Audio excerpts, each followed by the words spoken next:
How much does life insurance cost? Life insurance companies take many factors into account in calculating life insurance rates. As discussed above, premiums are generally more expensive for permanent life insurance than for term life insurance. In general, the younger and healthier you are, the lower your premiums will be. Women tend to receive lower life insurance rates than men. The average cost of life insurance is $27 a month. This is based on data provided by Quadacy for a 40-year-old buying a 20-year, $500,000 term life policy, which is the most common term length and amount sold. But life insurance rates can vary dramatically among applicants, insurers, and policy types. Thanks for watching.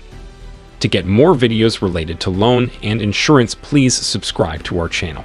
If you like this video, kindly share this with your friends and family. Don't forget to hit the like button.